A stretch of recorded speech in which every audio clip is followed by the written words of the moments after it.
Salut à tous et salut à toutes, c'est Artplay. J'avais conclu ma précédente vidéo en vous disant que je vous parlerai bientôt d'un projet dans lequel j'avais investi pas mal de mon portfolio crypto. Ce projet, il s'agit de Komodo et on va en parler en détail aujourd'hui. Mais avant de rentrer dans le vif du sujet, je voudrais publier un erratum par rapport à la vidéo que j'ai publiée il y a maintenant quasiment 2 semaines sur Dash. Alors je ne reviens pas sur ce que j'ai dit en tant que, à mon sens, mauvais investissement, en tout cas dans mon opinion, mais il s'est avéré qu'un des développeurs du projet est tombé sur ma vidéo et il est venu de manière très ouverte commenter sur la vidéo qu'il y avait au moins un élément sur lequel je me trompais lourdement, qui était l'inactivité du GitHub de l'équipe Dash. En effet, c'est quelque chose à propos duquel j'avais lu sur internet, et en allant vérifier, j'ai donc lancé le GitHub de Dash, j'ai vu le master qui n'avait pas été édité depuis avril, et n'étant pas spécialiste de GitHub, je n'ai pas été voir plus loin. Ce que m'a fait remarquer le développeur, qui s'appelle Alex Vermeer, je crois, ou Werner, c'est que il ne s'agit pas juste d'aller voir le master, mais qu'il y a des sous-racines dans lesquelles les développements ont lieu et qui ne sont pas forcément dans le répertoire principal. Et il s'avère que ces sous-racines sont bel et bien alimentées et bel et bien mises à jour assez régulièrement. Donc de ce point de vue-là, je me suis complètement trompé et je présente mes excuses à la communauté Dash pour ça. Pour le reste, pour les fonctionnalités plus ou moins déficientes et le fait qu'à mon sens la monnaie a trop de défauts pour mériter le statut qu'elle a actuellement, je reste sur ma position. Mais allez lire le fil de commentaires, tous les commentaires d'Alex sont globalement très intéressants et vous permettront d'avoir une vision un petit peu plus équilibrée de la chose que celle que je vous ai amenée moi. Komodo maintenant, de quoi s'agit-il ? Komodo, c'est à la fois un petit peu compliqué à comprendre et un petit peu compliqué à expliquer. Donc je vais essayer de faire de mon mieux, mais je ne vous garantis rien. Si vous avez des questions, n'hésitez pas. Komodo, c'est une crypto-monnaie, évidemment, dont la capitalisation actuelle est autour de 200 millions de dollars et le prix par coin autour de 50 000 satoshi. Komodo en tant que telle est une crypto toute récente, puisqu'elle a été créée des cendres, en quelque sorte, de Bitcoin Dark, alias BTCD. En fait, tous les développeurs de BTCD ont migré sur Komodo pour faire un petit peu évoluer le protocole et concevoir quelque chose d'un peu plus généraliste. Komodo, c'est avant tout un fork de Zcash. C'est une monnaie qui est un fork de Zcash. Donc sa particularité la plus forte, c'est l'emploi de ce qu'on appelle le protocole Zk-SNARK, qui permet de complètement anonymiser les transactions. Pour vous donner un exemple, là où Dash ou Monero utilisent uniquement un système de mixing pour anonymiser les transactions, en très gros, les Zk-SNARK permettent de faire des transactions dont il est probable qu'elles sont intraçables et non pas seulement, disons, statistiquement intraçables. Donc c'est vraiment le niveau du dessus en termes techniques.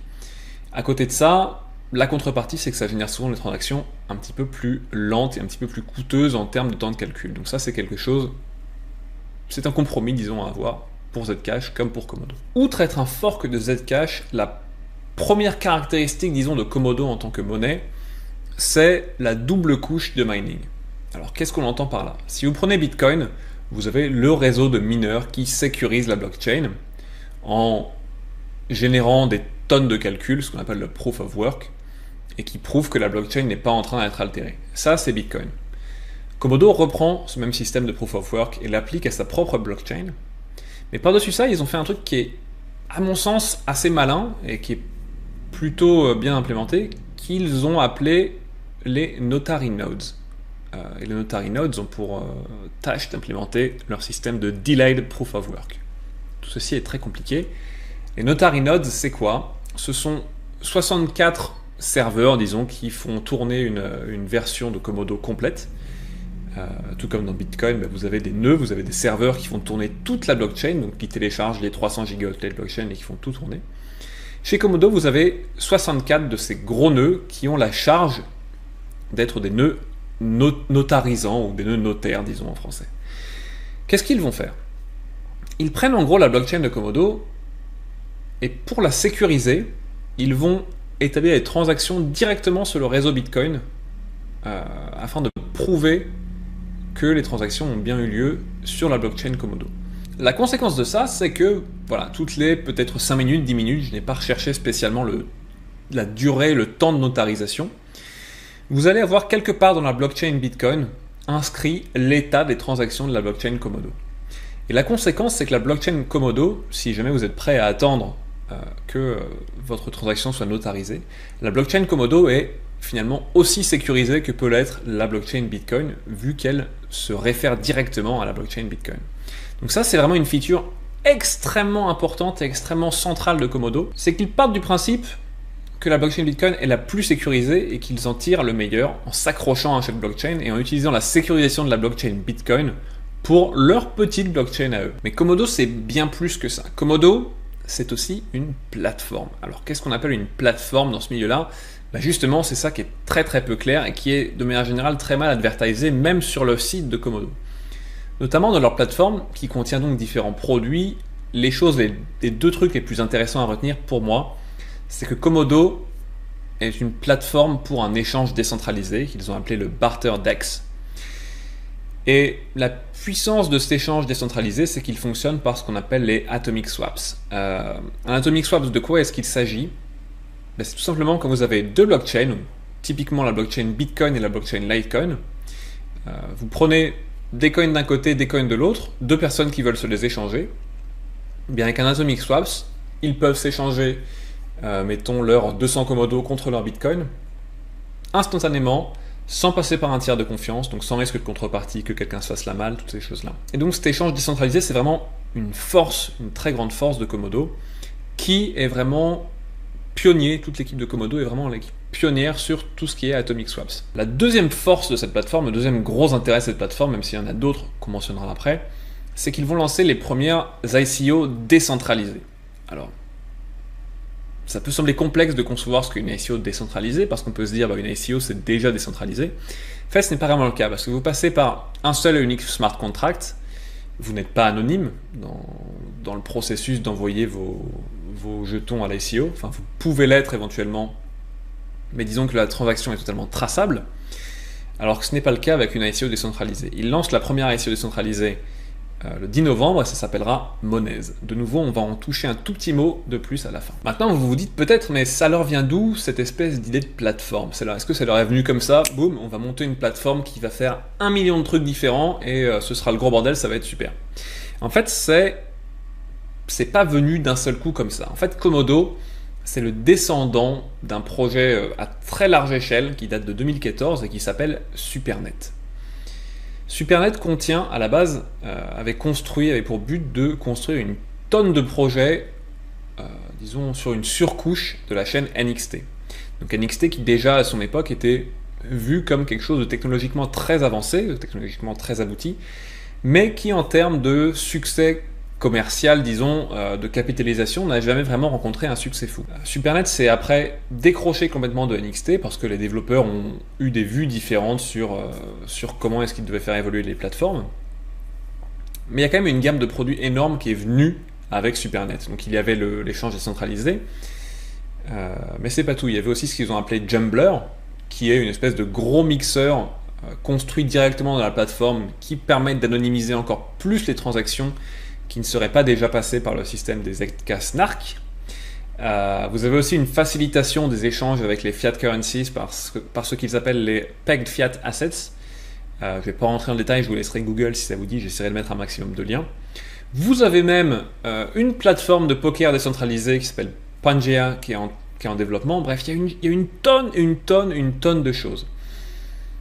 Et alors d'un côté c'est sympa, mais d'un autre côté quand on veut s'intéresser à Komodo, quand on veut s'intéresser à d'où ça vient, essayer de vraiment comprendre, c'est un bordel monstrueux. En plus qu'ils sont en train de restructurer leurs deux sites web, ils sont en train de refaire complètement leur marketing, donc c'est le gros bazar. Et ça nous permet un petit peu de rentrer dans la comparaison des faiblesses et des forces de Komodo. Donc on va commencer un petit peu par les faiblesses de Komodo. Donc, la toute première, comme je vous l'ai dit, c'est ce marketing où il y a même un historique de marketing de Supernet et de NXT qui a plus ou moins échoué.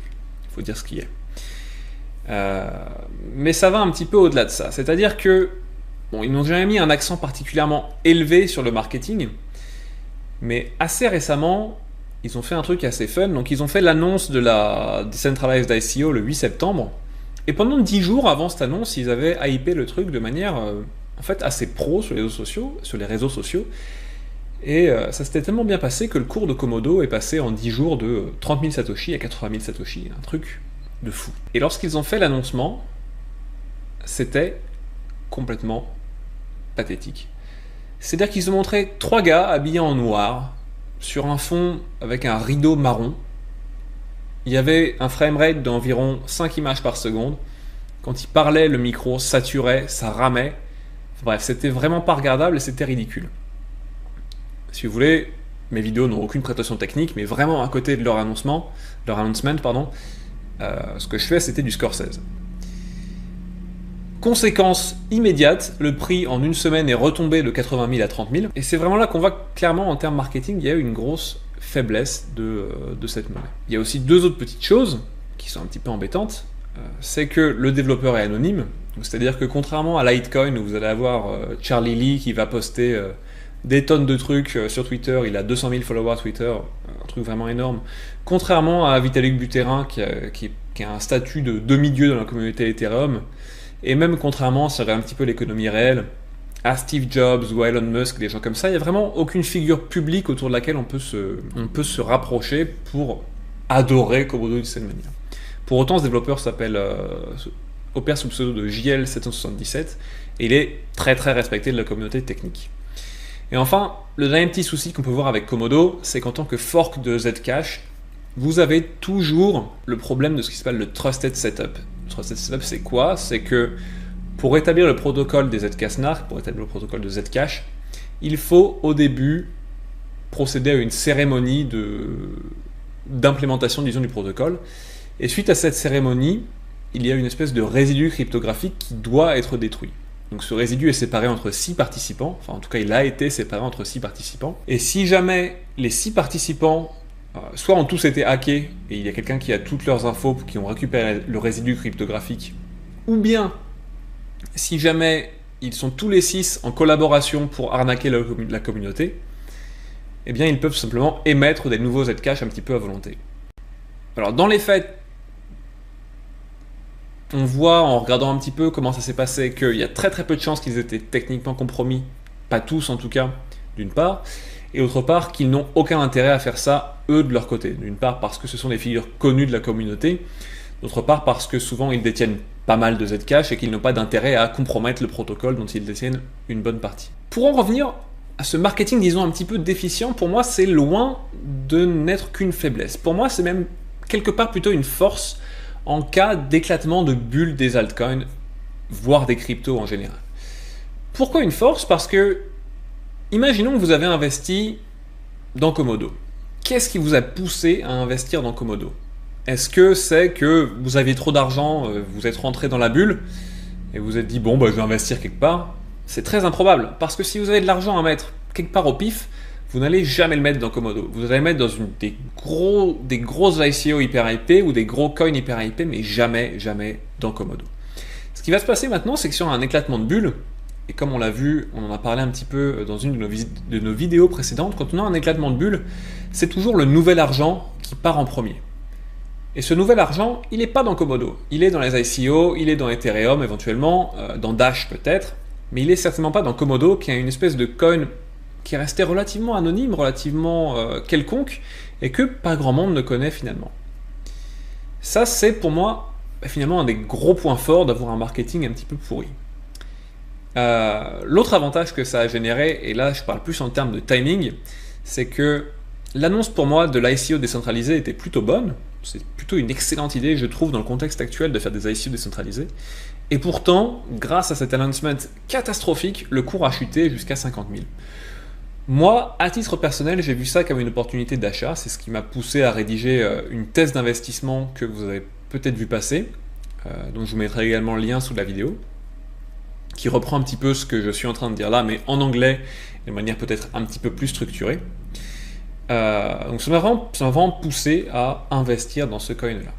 En termes de risque aussi, ce qu'il faut voir, c'est que il y a quand même une grosse communauté sur Komodo, donc non seulement des gens qui ont su voir au-delà de la barrière technique, mais aussi des gens qui potentiellement sont là depuis l'époque Supernet. Donc il y a pas mal de gens, si vous allez sur leur Slack et vous discutez, de gens qui vont vous dire moi je suis là depuis 2014 avec Supernet, et donc des gens qui sont vraiment très engagés dans Komodo. Donc il y a vraiment, disons, une communauté de fond qui est là et qui est là pour rester et qui est vraiment solide. Maintenant bon, c'est bien beau de dire qu'il y a peu de risques. Ok, super, il y a peu de risques, mais si ça monte jamais, ça nous intéresse pas trop. Donc il faut étudier un petit peu ce qui fait la valeur de Komodo. Et pour moi, leur vraie proposition de valeur, c'est qu'ils ont vraiment un bon sens de ce qui se passe et de ce qui a de l'importance aujourd'hui. Qu'est-ce qui s'est passé cette année dans les altcoins? Il y a eu une multiplication de la capitalisation globale des altcoins par 35.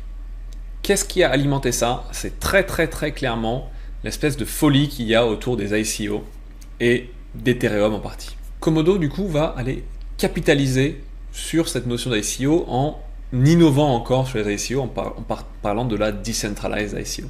Ça déjà c'est vraiment pour moi extrêmement fort.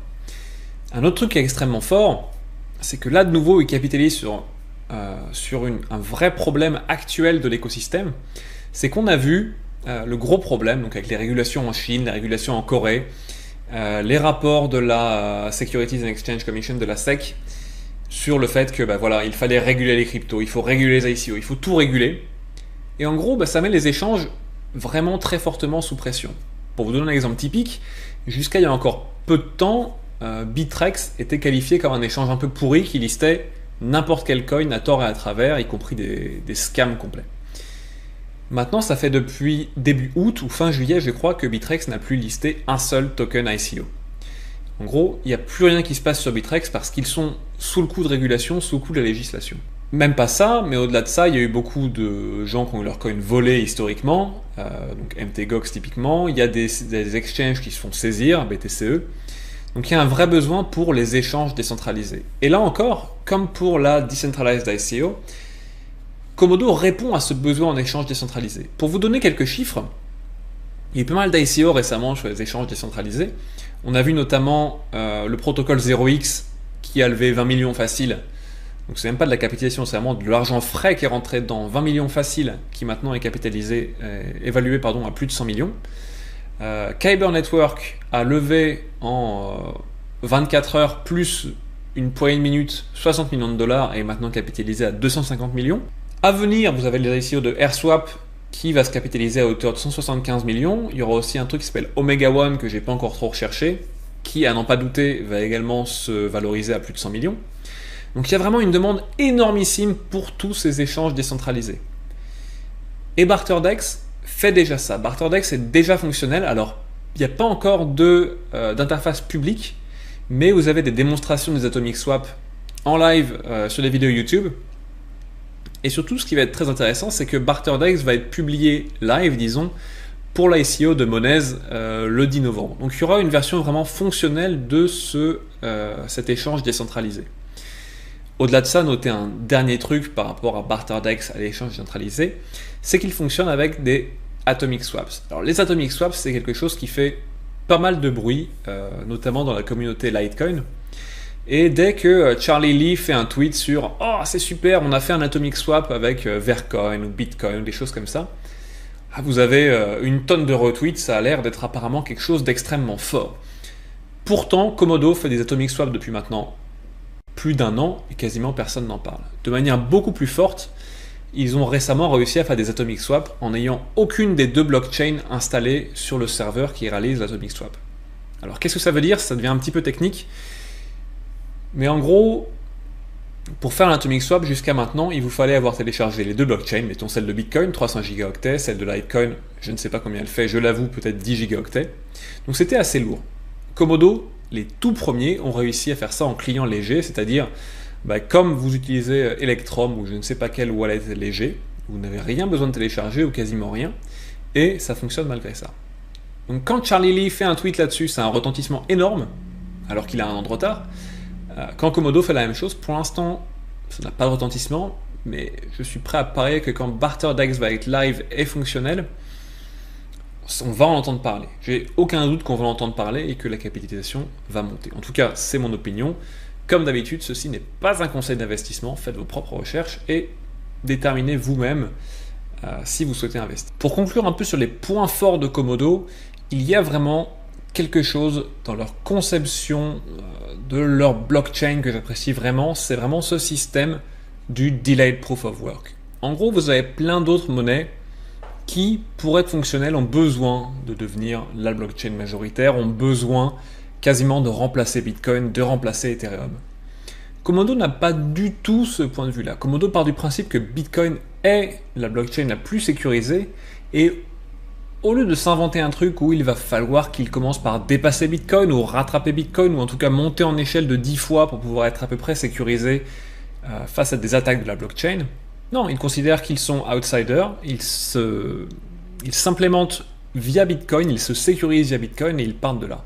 C'est vraiment une approche super réaliste qui, moi, me parle toujours beaucoup et qui, je pense, peut marcher très très bien. Alors pour moi, la grosse incertitude à court terme par rapport à Komodo, c'est finalement cette ICO de Monez le 10 novembre.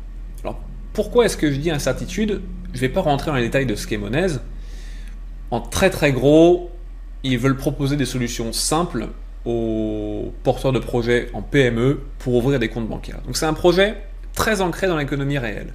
Ça, c'est quelque chose que, mais en général, j'aime bien parce que je ne suis pas super favorable, disons, ou en tout cas super bullish sur tout ce qui va être toutes les ICO extrêmement conceptuelles. Typiquement, vous avez OneChain qui veut créer l'internet des blockchains ou des trucs comme ça. Des trucs qui, pour moi, reposent très souvent sur du vaporware et qui sont extrêmement long terme. Un projet ancré dans l'économie réelle, j'aime bien. Pour autant, sur Monez, je suis pour l'instant un petit peu sceptique et j'attends de voir un petit peu ce qu'ils vont donner parce qu'ils n'ont pas l'air de bien comprendre les enjeux marketing dans le monde du crypto. Donc j'ai peur qu'ils aient un petit peu le même défaut que Komodo. Donc à court terme, c'est un petit peu l'incertitude que j'ai et on va voir un petit peu comment ça va se passer.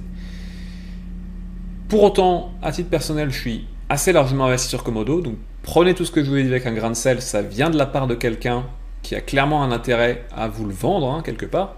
Donc prenez-le avec un grain de sel, faites vos recherches. Et ce qu'il y a de sûr, c'est qu'au long terme, moi je suis très optimiste et je pense que c'est un coin qui a plutôt pas mal d'avenir. Voilà, j'espère que ça vous aura plu. Si vous avez des questions comme d'habitude, n'hésitez pas. Et puis, si vous voulez voir d'autres vidéos du même genre, abonnez-vous à ma chaîne, suivez-moi sur Facebook, suivez-moi sur Twitter. À bientôt tout le monde, ciao.